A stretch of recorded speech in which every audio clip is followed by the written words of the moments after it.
ఓం శ్రీ గురుభ్యో నమ. గం గణాధిపతయే నమ. శుభం టీవీ వీక్షకులకు స్వాగతం.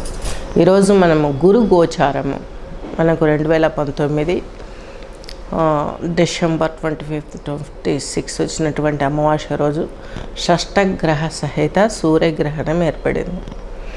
అప్పటి నుంచి మనకు ఈ యొక్క కోవిడ్ రిలీజ్ అవ్వడం, ప్రపంచమంతా అతలాకుతలం అవ్వడం, ఫైనాన్షియల్గా దెబ్బతినడం, యుద్ధాలు ఇవన్నీ చాలా ఫేస్ చేసాం. ప్రస్తుతానికి కూడా కొన్ని దేశాలపైన యుద్ధం జరుగుతూనే ఉంది. కానీ అంత సివియారిటీ లేదు. ఆర్థిక మందం కొన్ని దేశాలు చాలా ఇబ్బంది పడ్డాయి. అమెరికా కూడా కొంచెం అతలాకుతలం అవ్వడం మనం చూస్తూనే ఉంటున్నాం. ఇవన్నీ చూసాం. కానీ ఇండియాకు మాత్రం క్రేజీ పెరుగుతూనే ఉంది. ఇది గమనించగలరు. ఇకపోతే ఇలాంటి సూర్యగ్రహణము కొన్ని వేల సంవత్సరాల క్రితం కూడా రాలేదు. ఎందుకంటే రాహువు కేతువు మధ్యన ధర్మవర్తి అయినటువంటి శని భగవానుడు, దేవగురువు అయినటువంటి బృహస్పతి, వీళ్ళిద్దరూ కూడా స్ట్రక్ అవ్వలేదు. సూర్యగ్రహణాలు షష్టగ్రహ కూటములు వచ్చినప్పటికీ కూడాను ఇలాంటి బ్యాడ్ పొజిషన్లో రాలేదు.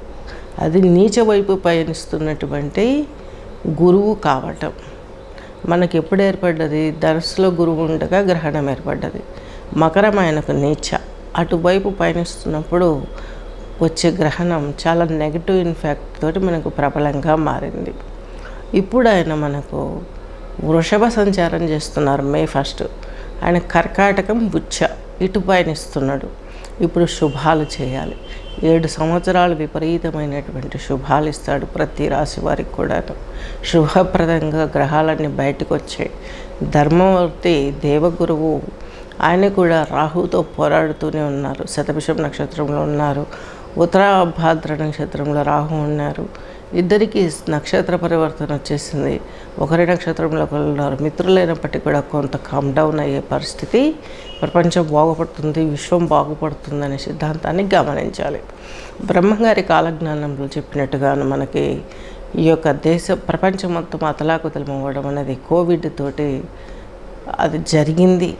అలాగే ప్రకృతి కూడా కొంత ప్యూరిఫై అయింది. తనకు తాను ఇన్ని సంవత్సరాలు మనుషులంతా ఇళ్లలో ఉండిపోయేసరికి ఏమైపోయింది, ప్రకృతిలో కల్మషాలు నదీ జలాల దగ్గరని వాయువుల దగ్గర నుంచి మొత్తం కూడాను వాటి స్థానాన్ని అవి పొందాయి. అంటే పంచభూతాత్మకమైనటువంటి దేవతలు కూడాను ప్యూర్ అయ్యారు. కల్మషం బట్టిపోయి కలిలో మునిగిపోయినటువంటి వారు, శక్తిహీనులుగా అయినటువంటి వారు కూడాను ఈ యొక్క కోవిడ్లో ప్రజల దుష్క్రియలన్నీ జరగడం ఆపేసిన తర్వాత ప్యూరిఫై అయ్యి గమనించగలరు. ఇది ఇకపోతే ఇంకా మనం తీసుకున్నట్లయితే ఇప్పుడు గురు గోచారం తీసుకున్నట్లయితే ఈయన వృషభ రాశి మే 1 వృషభ రాశిలోకి వస్తున్నారు. కన్యా రాశిని తీసుకున్నట్లయితే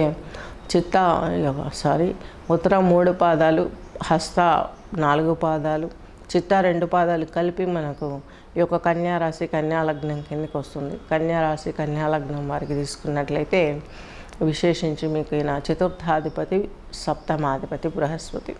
ఈయన మీకు భాగ్యంలోకి వస్తున్నారు. ఇన్ని రోజులు మీరు అష్టమంలో బృహస్పతి ఉన్నప్పుడు చాలా అనారోగ్య సమస్యలు, ఫైనాన్షియల్ లాసెస్ ఇవన్నీ చాలా ఫేస్ చేశారు. వాటన్నిటి నుంచి ఇప్పుడు పూర్తిగా బయటపడతారు. మీ ఆరోగ్యం కుదుట పడుతుంది. మీ ఉద్యోగంలో ప్రబలమైన మార్పులు చూస్తారు. సొసైటీలో మీకంటూ ఒక ఫేమ్ ఏర్పడుతుంది. జీవిత భాగస్వామికి మీకు ఉన్నటువంటి చిన్న చిన్న మానసిక స్పర్ధలు క్లియర్ అవుతాయి. ఎంతో అన్యోన్యంతో మీ దాంపత్య జీవితం కొనసాగుతుంది. భూ సంబంధమైన క్రయ విక్రయాలు కలిసి వస్తాయి. అలాగే ఎలక్ట్రానిక్ సైడ్ మీరు చేసే బిజినెస్లు కూడా మీకు ఊపందుకుంటాయి. కమ్యూనికేషన్ స్కిల్స్ పెరిగిపోతూ ఉంటాయి. అలాగే సంతానానికి సంబంధించినటువంటి యొక్క నెగటివ్ అన్నీ కూడా భగవంతుని దయతో తీరిపోయి పాజిటివ్ వైస్ మీ సంతానానికి అభివృద్ధి కలుగుతుంది. మీకు శని భగవంతుడు ఈయన 5th హౌస్ ప్లానెట్, అలాగే 6th హౌస్ ప్లానెట్. ఈయన మీకు 6వ ఇంట్లో ఉండడం చాలా వరకు శుభాన్ని ఇస్తాడు.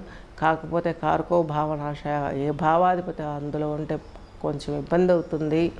శ్రమతో కూడుకున్నటువంటి జీవితాన్ని మీరు ఇన్ని రోజులు పొందారు. 6లో శని ఉన్నప్పటికీ కూడాను. కాకపోతే ఇప్పుడు అలాంటి పరిస్థితి లేదు. ఎందుకనగా బృహస్పతి బయటకు వచ్చాడు. బృహస్పతి మీ పంచమ హౌస్ను చూస్తున్నాడు తన భాగ్య దృష్టి ద్వారా. మే 1 నుంచి ఈ శత్రు రుణ రోగ ఒత్తిడి కూడా క్లియర్ అయిపోతుంది. సంతానానికి సంబంధించిన పాజిటివ్ వైబ్రేషన్స్ మిమ్మల్ని చాలా ఆనందంగా ముందుకు సాగనంపుతాయి.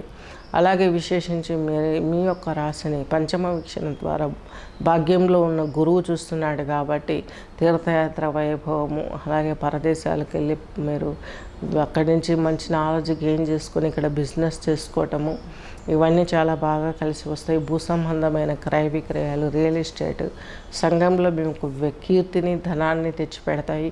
సాఫ్ట్వేర్ రంగంలో ఉన్న వారికి చాలా బాగుంటుంది. వివాహాది క్రతువులు కలిసి వస్తాయి. అలాగే ధన సంపదలు విపరీతంగా పెరిగిపోవటానికి కూడా భగవంతుడు మీకు ఇప్పుడు హెల్ప్ చేసే అవకాశం స్పష్టంగా ఉంది.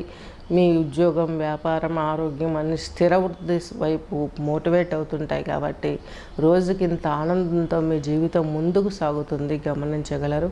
శుభం.